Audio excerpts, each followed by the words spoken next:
Dentro de poco voy a cumplir 4 años de casado, pero lo maravilloso de todo es que dentro de pocas semanas voy a recibir la maravillosa noticia, o no, ya recibí la noticia, pero voy a vivir la maravillosa experiencia de ser padre por primera vez. Pero eso no siempre fue así. Yo recuerdo que cuando yo me casé, yo era de lo que inmediatamente no quería tener hijos. Pero Dauri, mi esposa, ella no pensaba igual. Ella sí quería tener hijos desde un principio y era un tema que al principio costaba hablarlo. Y a medida que fue pasando el tiempo, fue un tema que cada vez nos costaba más poner sobre la mesa. Pero Dauri encontró una manera maravillosa de hablar del tema sin hablar del tema. Había una cuenta en Instagram de 2 personas, porque yo siempre le decía a Dauri que mi excusa para no tener hijos por ese momento era que yo quería correr. A mí me gusta mucho correr, hacer maratones. Y yo quería entrenar para varios maratones. Y era mi excusa. Yo decía, no, yo escucho que mis amigos, cuando ya tienen hijos, abandonan el ejercicio totalmente.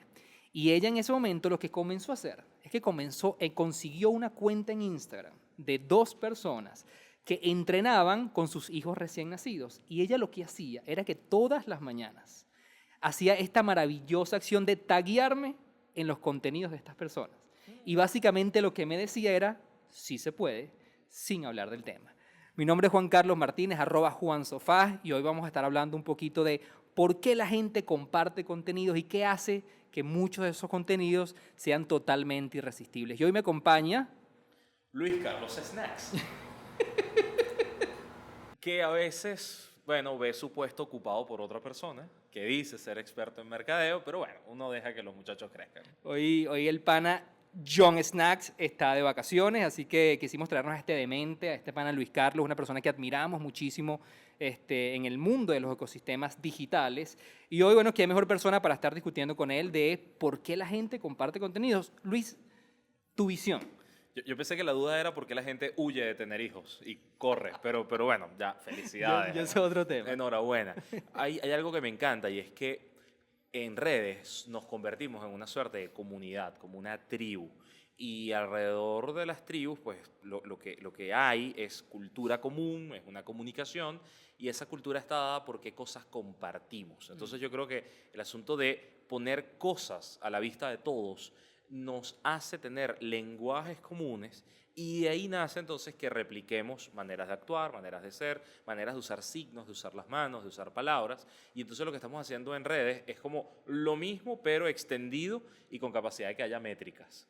El cambio es Sí. que ahora es visible para todos este proceso de comunicación, pero es absolutamente natural. La Hay, gente comparte. hay una premisa muy dura de cuando hablamos de contenido, y es que un contenido X, un contenido compartido, dice mucho de la persona que lo comparte. Sí. Esa típica frase de que eres hoy en día lo que compartes. Y bueno, de hecho yo creo que por eso Facebook sabe, o Facebook o Google o cualquier plataforma de contenido sabe tanto de uno, porque yo pudiera hoy meterme en tus perfiles, ver de qué hablas, ver qué contenido compartes, y puedo tener como una idea bastante cercana a lo que tú eres. Y de hecho, cuando elaboro mis propios contenidos en redes, para mí una de las cosas más importantes es cuánta gente ha compartido. Más que cuánta gente me respondió, que es una métrica distinta, o cuánta gente le marcó like o favorito, es cuánta gente compartió. Para mí es fundamental, porque significa que hay alguien más en la tribu que de pronto pensó, oye, a mí me gustaría haber dicho esto de esta manera, o yo estoy de acuerdo con esto que se ha dicho, o me voy a ver muy interesante compartiendo este Es contenido. que yo creo que eso es clave, porque Son yo cosas creo que distintas. cuando yo comparto un contenido, básicamente quiero proyectar una imagen de mí. Porque hay otra cosa que a mí me encanta mucho reflexionar sobre esto, y es, ok, pero ¿por qué comparto contenido? Yo estoy tratando de influenciar en las opiniones de otros. O sea, yo puedo pretender a través de compartir un contenido cambiar la forma de pensar de otras personas. O sea, cuando yo Sí. comparto un contenido, una idea que está enmarcada dentro de un contenido, yo estoy tratando realmente de, mi audiencia, a mi comunidad, tratar de implementar en ellos una idea. Esa puede ser una vista. Yo la voy a ver primero desde el ámbito personal. Es decir, también busco transformarme a mí mismo. Sí. Porque es una manera de decirle al resto, yo soy así y yo quiero parecerme a esto y mira qué interesante soy. Entonces Sí. también comparto para obligarme a. Y la segunda es que es una manera de llevar cosas a casa, de tener tu propio corcho de colecciones, decir, bueno, estos son yo soy Wally después del fin del mundo y estos son los perolitos que he ido acumulando para representarme, para describirme.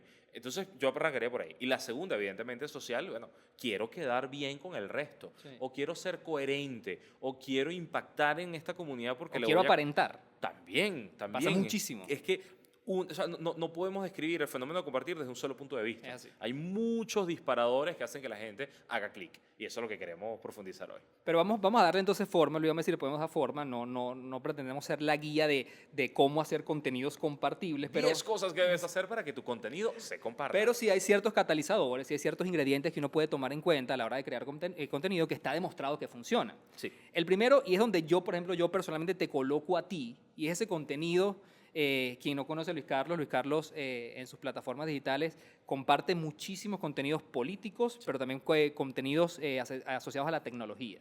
Y hay un tipo de contenido que es el que me gusta llamar el contenido de utilidad. Es ese contenido sobre el cual yo cada vez que me expongo a él siento que aprendo. Realmente estoy aprendiendo algo. Es el contenido que yo veo como una fuente fidedigna. Esta es mi fuente que yo tengo para informarme de este tema. Aprendo muchísimo, pero además hay una pieza clave que es yo explico cosas complejas de manera muy simple y lo adapto a cada una de las plataformas. A mí me pasa eso muchísimo contigo. O sea, cuando yo quiero entender qué está pasando en Venezuela o qué está pasando en este momento en la Asamblea Nacional y hay 20 millones de contenidos rodando acerca del mismo tema, yo sé que mi fuente para informarme y entender todo, pero con un factor muy clave, en un periodo muy corto de tiempo, es Luis Carlos Díaz. Oh, qué agradecido. Ahí te cuento que hay detrás. Yo me muevo en dos ámbitos. Primero, tratar de que haya información confirmada. Entonces, el tema de especular, entonces, a mí no me interesa mucho. En Venezuela se da mucho ese fenómeno. Entonces, busco cosas que ya pueda verificar, que ya estén confirmadas, de manera que la gente sienta que lo que lee le da certeza. Yo trabajo con ese asunto como de crear certidumbre, que me encanta. Pero vamos a decir, como lo segundo más importante es que yo también necesito que ese contenido que voy a compartir sea de encuadre. Es decir, a mí no me interesa explicar qué está pasando, sino por qué está pasando. Okay. Y yo ayudo mucho a la gente a hacer ese framing, ese encuadre. Es decir, esto que está pasando lo interpretamos desde este punto de vista y bueno, si más o menos piensas como yo, te gusta. Entonces, ese juego me encanta, porque no se trata de ser objetivo 100%, Claro. para eso está mi trabajo periodístico Claro. en otros medios, sino que en mis redes personales es el punto de vista que te puedo prestar. Y eso hace que la gente retuitee. Sí Claro. funciona. Claro, es que precisamente yo creo que la gente en ese tipo de casos, en ese tipo de contenidos, que son los contenidos de utilidad, los contenidos informativos, los contenidos educativos, si lo queremos llevar al extremo, cuando yo, por ejemplo, yo le veo un contenido tuyo, perdón, yo soy el primero que quiero... O sea, ¿por qué yo comparto el contenido de Luis Carlos? Porque yo quiero que en mi grupo, en mi comunidad, explicar ese mismo tema, porque yo identifico que el desconocimiento o la desinformación asociada a X tema es común en mi comunidad. Sí. Yo quiero ser el primero en llevar la noticia. Sí. Yo quiero decir, mira, este pana explica estos contenidos de manera maravillosa como no lo explica nadie. Hay también como una suerte de búsqueda de voz propia. Por ejemplo, expulsaron al embajador de Alemania en Venezuela. Y la noticia es, expulsaron al embajador de Alemania en Venezuela. Yo lo planteo distinto. Yo lo digo como... Votaron del país al tipo que sabe cómo derribar muros. Esa gente sí tiene mucha experiencia. O sea que además hay creatividad en el título. Y hay un piquete. Es Claro. decir, este país tiene un muro, alguien sabe derribarlos, lo votaron. O sea, como complete usted el dibujo. Yo le pongo los puntos, usted descubre la forma. ¿Tienes alguna fuente, Luis, en este tipo de contenidos del cual tú sientas que aprendas? ¿Tienes algún favorito? ¿Tienes una recomendación? ¿Hay algún contenido que tú consumas que te digas, pana, yo cuando quiero aprender de esto, yo sigo a este pana? A mí me parece cruel nombrar uno y dejar por fuera un gentío, pero sí hay gente que se dedica al minuto a minuto, o sea, que hace cobertura de qué está pasando de manera más, con más desapego. Por ejemplo, Gabriel Bastidas trabaja con muchos recortes de video sí. para que la gente sepa qué pasó, qué se ha dicho. Entonces, claro, uno puede ver eso y con eso construyes tu propio relato. Naki Soto, que es una persona a quien aprecio mucho, le tengo muchísimo cariño en redes, también está muy pendiente del minuto a minuto. Pero, por ejemplo, cuando hay cadenas presidenciales o cosas así, el trabajo se reparte. Entonces tienes a Sheila Urdaneta en Maracaibo, tienes a Odel López desde Estados Unidos. Hay mucha gente que está haciendo cobertura y que te va dando el minuto a minuto. Ahora, este contenido o este tipo de contenidos no es exclusivo del mundo político. O sea, por ejemplo, este podcast apunta a hacer ese tipo de contenidos. O sea, ese tipo de contenidos que yo puedo consumir y siento que aprendo algo, por lo menos es la pretensión nuestra, ¿no? Sí, de hecho, fíjate, yo he escuchado los anteriores y siento que cada uno es como sentarme con ustedes en una sesión de consultoría. Claro. Y uno siente que aprende. Entonces, por eso creo que hay que definir, primer objetivo para hacer un contenido viral es que sea útil. Es Es así. decir, agregar valor a un conjunto de personas Sí. para que sientan que son más cultas al finalizar. Y como eso, lo decíamos en el episodio anterior, yo creo que ese agregar valor tiene una variable importantísima que es agregarlo constantemente. Es decir, yo sé que si yo me meto hoy, pues estoy seguro que si me Claro. meto en tu cuenta hoy, en lo que va de semana, tú has producido por lo menos más de 5 o 6 piezas de contenido. Y cuidado y no me quedo corto. Es Claro. decir, como yo agrego valor constantemente con la visión de informar y educar a un público. Sí, yo, por ejemplo, cuando daba clases le decía a la gente, busque algo que le apasione y dedíquese a eso. Ya hoy no. Yo creo que la pasión no es suficiente. Es como, búsquese algo que lo obsesione, porque la obsesión sí te permite pensar todos los días cómo lo digo mejor, cómo lo digo distinto, Claro, claro. para no repetirte. Una segunda variable y que además está como ahorita proliferando en todos lados es la variable del entretenimiento, pero muy específica en el humor. Sí. Es decir, hace 4 o 5 años veíamos la avalancha de los contenidos gastronómicos en redes sociales. Estábamos inundados de tasty, estábamos inundados de cómo hacer pasticho, cómo hacer torta, cómo hacer empanadas, cómo hacer de todo. Pero ahorita, ¿cuántos comediantes no están, bueno, llenando las redes sociales por todos lados? Sobre todo para reírnos de la gordura que ganamos gracias a los videos de comida. Sí. Entonces es como, toca esta parte de relajo. El humor es explosivo. Sí. El humor es un contenido que además se difunde con una facilidad como pólvora. Y hay un componente acá, y es que el humor también te sirve como vehículo para educar, para decir cosas más contundentes, pero sobre todo porque el humor genera una suerte de complicidad en la comunidad. O sea, cuando tú compartes un chiste es porque lo entendiste y quieres que el otro también sea parte de eso. Eso genera unas alianzas que el contenido útil por sí mismo no puede hacer. Sí, y si bien nosotros sabemos que el Internet es la fuente perfecta para informarnos, para ver las noticias, para educarnos, también necesitamos un break, necesitamos entretenimiento. Y además es donde hoy en día estamos dedicándole una gran cantidad de nuestro tiempo. Yo creo que una de las cosas, por ejemplo, en el caso de Venezuela, con tantas noticias negativas que está sucediendo, estos comediantes o estos productores de contenidos en el mundo del humor están en su mejor momento, porque realmente representan un break emocional, un break Sí. de tantas cargas negativas a, ¿sabes? Yo necesito también consumir estos contenidos que me dan un balance. Sí, la gente distiende, se libera. Y hay otro contenido que me encanta de humor, que es el del pastelazo, el del fail, el de la caída, Sí. ese humor físico, que es una cosa de la que uno se siente culpable, Sí. pero como estás en internet, consumes en privado. Entonces, claro, nadie se entera que lo estás consumiendo. Ese tipo de placer culposo, Sí. de los accidentes ajenos, de el susto que le metieron a fulano, eso se riega.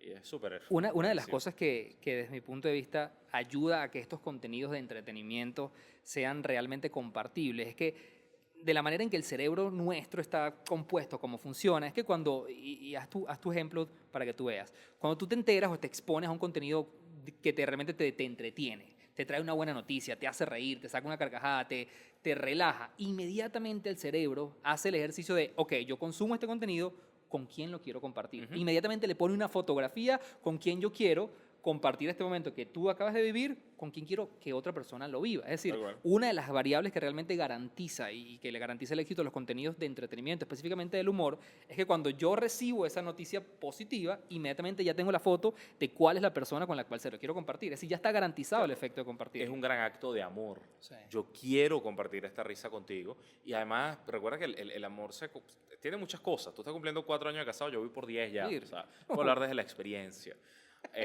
Amar es odiar cosas juntos. O sea, cosas que no nos gustan las compartimos. Y odiar también es mandarte memes. O sea, amar es eso, enviarte memes, es reírte. Es una faceta romántica que no conocían de Luis Es Carlos. compartir videos tiernos, que es otro lado de la sensibilidad. Cosas que sean tiernas, enternecedoras. Hay un universo de contenidos posibles que quien sabe explotarlo, pues le va a ir muy bien. Hay un ejemplo, por ejemplo, un bloguero chileno que hacía viñetas y que ya es un humorista consagrado, Alberto Montt.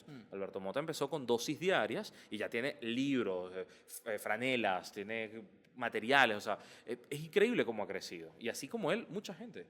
Liniers en Hablamos Argentina. entonces de contenidos que realmente educan, hablamos de contenidos que entretienen y hablamos de un tipo de contenido que a mí particularmente, Luis, es el que a mí me encanta, el que me toca la fibra, el que le apuesto muchísimo y es el contenido que te logra identificar. Ujú. Es ese contenido que realmente habla por ti y logra poner en una forma tangible eso que tú no tienes la capacidad de expresar. Hay muchas personas que seguramente cuando escuchen esto, voy a tirar la cédula contra el piso, pero en los años 80, en los años 90, seguramente mucha gente no recuerda esto, porque obviamente hoy es otro mundo totalmente diferente, pero hace 10, 20 años la gente llamaba a la radio y le pedía al programa de radio que pusiera una canción y se la dedicara a otra persona. Es decir, yo llamaba a la Mega y decía, mira, por favor, tú puedes poner la canción de, no sé, un artista de Melissa, y puedes poner la canción y dedicársela a mi hermana, o se la puedes dedicar a mi novia. Es decir, ¿por qué tú hacías eso? ¿Por qué tú dedicas una canción? En el momento que tú dedicas una canción a alguien, es porque tú lees la letra y tú dices, esta canción realmente pone sobre la mesa o explica eso que yo tengo aquí, que quiero decir, pero yo no tengo la capacidad de expresarlo. Expresa perfectamente lo que yo quiero decir y inmediatamente yo digo, te dedico esta canción. Cuando yo te dedico una canción, es porque esa canción habla perfectamente por mí y ese es el contenido que yo llamo, es contenido como herramienta de expresión. Y ponía el ejemplo empezando el programa. Okay. O sea, cuando mi esposa simplemente me dedica a ese contenido, me siento en mention, me está diciendo, Juan Carlos, tú me estás diciendo que tú ahorita no quieres tener hijos porque eso va a impedir que entrenes. Mira estas dos personas como lo Puedes hacen entrenar. perfectamente. Claro. Entonces, ese contenido que realmente habla por ti, ese contenido que dice de manera maravillosa, porque tú no tienes la capacidad o de expresarla, o de escribirlo, o de cantarlo, cuando lo dice por ti, inmediatamente yo lo agarro y digo, este es el contenido que yo quiero compartir con todo el mundo. Valida mi punto de vista, pero además lo expresa de una manera maravillosa. Que es el gran éxito de los artistas desde siempre. Es decir, artistas que han sido virales Es así. toda la vida, en todas las épocas, Es así. es justamente porque logran concretar un sentimiento, una manera de ser, algo que tienes dentro y que la gente además reconoce. Por eso los escritores pueden ser famosos porque dijeron mejor que yo lo que quería expresar. Una canción, la chanson francesa también puede ser. O sea, dependiendo del movimiento. Y hoy día, pues bueno, el reggaetón dirá mejor que la gente lo que siente. Eso está allí. Pero también cabe en identidad la fanaticada, es decir, ser fanático de un equipo de fútbol, ser fanático de un equipo de béisbol, la pertenencia, ser fanático de un artista. Sí. Yo soy una believer cuando soy fanática de Justin Bieber. O sea, hay un montón de identidades que en redes se fortalecen. Porque hay algo que me encanta y es que otro asunto de la viralidad es que la comunidad en sí misma se va alimentando. Entonces, como si todos somos fanáticos de algo, empezamos a ver quién es más creativo dentro de esa fanaticada. Y empiezan a aparecer, por ejemplo, los fandoms, empiezan a aparecer las campañas, empiezan a aparecer movilizaciones espontáneas de la gente, pero es también una suerte de competencia para identificar. Sí, por ejemplo, nosotros aquí, de hecho, nace lo que es realmente el contenido generado por usuarios. O sea, hay muchas marcas que nosotros manejamos aquí en la agencia que a nosotros nos sorprende muchísimo ver la cantidad de contenidos que los fanáticos reales de las marcas generan, es como free press, es publicidad gratuita, porque yo necesito expresar mis ideas que realmente validen el amor que yo siento por ella. Hay una chica ahora en Twitter, les debo el nombre, que está haciendo dibujos de manga japonés, o sea, chicas de manga japonés, pero empezó a tomar marcas venezolanas. Entonces es muy divertido porque hay una marca que quizás tú conoces como el chocolate y ella agarra y la dibuja y convierte ese personaje en cosas que te recuerdan a la marca de chocolate. La paleta de colores, los implementos. Qué chévere. Y lo está haciendo además por cuenta propia y la gente le va recomendando marcas y marcas. Entonces es una maravilla. Claro. Terminas viendo memorabilia que conoces, que usas a diario, pero en un nuevo lenguaje. Y eso es genial, es genial. Es increíble. Por último, hay uno que pareciera muy obvio, y a mí lo que me interesa es la reflexión detrás de pero es el contenido que realmente mueve emociones, es el contenido emocional. Sí. Y uno tendería a pensar, lo discutíamos un poquito antes, Luis, uno tendería a pensar que el ser humano por default comparte o quiere compartir las buenas noticias, quiere compartir todo lo bueno y el contenido negativo, el contenido que lleva malas cargas emocionales, tiende como a evitarlo. Pero leí recientemente un estudio que analizó más de 100.000 posts en el año 2018, 100.000 posts que fueron virales.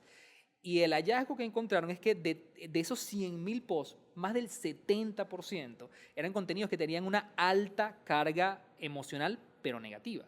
la rabia, la frustración que generaban los videos cuando los veían fueron los contenidos que más se compartieron en el año 2018. Sí. Contenidos que generaron inclusive polémica. La ira es un gran combustible. Sí. La ira es que despierta ganas de hacer clic, además de otras cosas. Sí. Pero el clic es lo primero. Y eso además en entornos como el español, que hablan de crispación, en América Latina se usan otras palabras, polarización y otros, ocurre mucho. Es decir, ese contenido que sirve como munición para atacar al otro, para decir lo mal que lo está haciendo. El contenido que te da rabia porque el mundo no puede ser tan injusto. El contenido de algo que nos tiene que sorprender a todos y dar asco, y por eso lo comparto para que el resto lo sepa. O sea, la emocionalidad opera en todos los sentidos. Claro. Puede ser algo que te hace muy feliz y quieres compartir. Hay una emocionalidad, por ejemplo, que a mí me encanta, que es la de los videos de los programas de música, donde, ¿sabes? Aparece el cliché de la persona con pocos atributos que de pronto abre la boca y tiene un vozarrón y se come al jurado y el jurado llora. Es sorpresa, la sorpresa. Esa emoción Claro.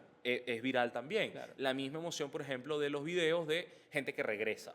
Hay toda una sección en YouTube de videos de militares regresando, que luego los venezolanos pues seremos reyes en esa categoría, porque los videos de gente visitando a su familia en Navidad eran impresionantes. Que los militares regresando, además encontrándose con sus perros. O sea, Claro, videos que con tienen los 300 perros, millones de con views. los hijos, que llegan a la graduación, o sea, bueno, ese tipo de cosas te levanta emociones. Y las de la ira también, con una diferencia. La ira no construye ciudadanos, o sea, la ira genera un montón de gente rabiosa. Sí, una de las cosas que yo leía que me llamaba mucho la atención de este caso, de este tema muy particular, es que cuando yo veo un contenido y me genera ira, me genera rabia o me genera algún tipo de indignación, yo lo comparto. Porque yo quiero justificar que eso que yo sentí, yo no estoy loco, yo quiero que otros también lo sientan. Exacto. O sea, yo quiero que esa persona sienta o se exponga a la misma rabia que yo sentí y por eso lo comparto. Es un contenido que combina el de utilidad, el de humor para los que generan emociones y combina el de identificación. Es así. Porque también construye un nosotros. O sea, nosotros los que sí sentimos rabia o asco por esto. O sea, ahí hay una cosa interesante. Ahora, no funciona para todas las redes. No, para nada. También pasa que, por ejemplo, Twitter es muy dado a eso. Sí. Twitter es el infierno, Twitter es la vida real y cruda, y eso nos encanta. Claro. En Twitter hay haters de todo, hasta de las empanadas. Ahora, en Instagram no. En Instagram, la cosa fea, la cosa desagradable se suele evitar. Porque es una red. Sí, un poquito por la aspiración- psiquis de la plataforma. Claro, es más aspiracional, es más feliz, es estéticamente hermosa. Ese mundo de mentira. Entonces, es un mundo, es un trocito de tu mundo. Es el trocito feliz. Entonces, está bien. Sí.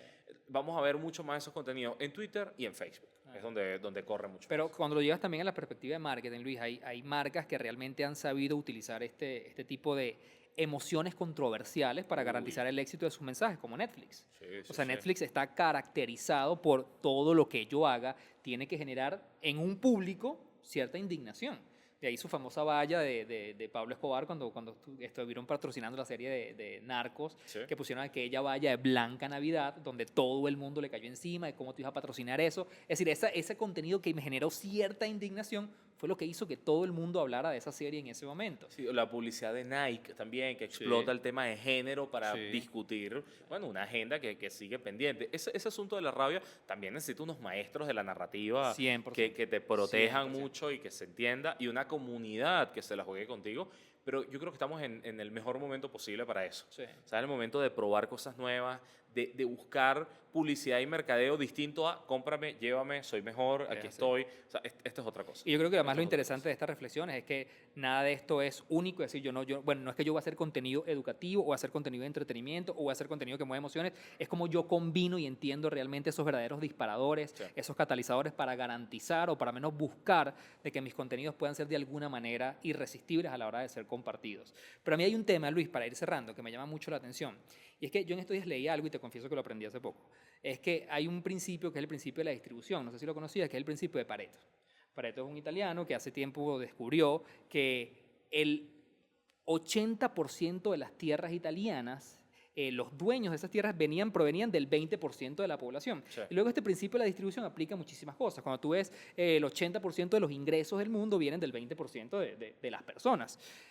Cuando tú aplicas eso al marketing, una de las teorías aplicadas al principio de Pareto decía que mucha gente hoy en día dedica tiempo a producir contenido, mucho tiempo a producir contenido, pero una vez que producen el contenido, lo colocan en las plataformas digitales y se olvidan de ellas. Ya asumimos que estamos en hace 10 años, cuando las plataformas digitales eran maravillosas en los alcances orgánicos, Sí. y nos olvidamos de esto. Y este principio de lo que habla cuando lo aplicas al marketing es como yo hoy en día dedico el 80% de mi tiempo a distribuir el contenido, pero el 20% a producirlo. Es decir, si hoy este podcast nos lleva a nosotros 45 minutos grabarlo, luego producirlo 1, 2, 3 horas, yo debería luego dedicarle una semana para distribuirlo, estrategias de distribución, pagar a los medios, meterlo en blogs, hacer que personas hablen de él. Es decir, realmente Claro. cuántas personas hoy en día, cuando piensan en crear contenido, solamente se enfocan en la creación y se olvidan de la distribución. Muy poca gente, muy poca ¿Es gente. así? Y lo mismo pasa en Internet cuando calculas cuántos producen contenido versus lo que consumen. Es así. Todavía hay una asimetría importante que hay que aprovechar y los productores de contenido tienen que aprovechar. Pero efectivamente, discutir, pensar cuáles son las estrategias de distribución. ¿Eso qué significa? No que la gente tiene que ser experta en todo, sino que hay que trabajar en equipo. Hay que trabajar con gente que sepa Es así. estrategias de distribución de contenido y las aplique, tenga tiempo y presupuesto para hacerlo. Es un momento muy lindo, insisto en eso. Ya no es solamente colgarlo y ya, sino colgarlo y pensar a dónde más va a ir, en qué otras conversaciones queremos impactar. Y yo creo que es clave que cada vez que alguien vea un contenido viral y le llame la atención y le guste, también trate de hacerle una suerte de ingeniería inversa, radiografía. ¿Por qué esto funciona? Es así. Si uno no lo hace, se está perdiendo la oportunidad de aprender. Yo en clases, por ejemplo, utilizo fenómenos como los virales, como el Gangnam Style, que ya es viejo, pero que en su momento significó un montón de cambios impresionantes. O esta canción maravillosa que era con los terroristas y que hacía que en el video la gente bailara el Harlem Shake. Los primeros virales, sí. Ese viral fue importante en su momento por dos cosas. Primero, porque podía en 2 minutos recrear la experiencia del carnaval. ¿Okay? Llega el carnaval y el orden se altera. Y eso ocurría en 2 minutos, entonces la gente lo entendía. Y el segundo era que el Harlem Shake hizo que la gente quisiera grabar su propia versión, Claro. que es una manera de ser viral distinto. No es quiero compartirlo, sino quiero pertenecer, quiero ser parte de esto y quiero tener mi propia versión. Claro. Si uno logra eso en términos de marca, con actitudes, con compra y con otras cosas, está ganando mucho más que solamente hacer contenido. Bueno, Luisito, yo creo que maravilloso haberte tenido hoy, brutal, gracias por haber estado aquí, por hacerle la suplencia a John Snacks. Los snacks me los comí yo esta semana.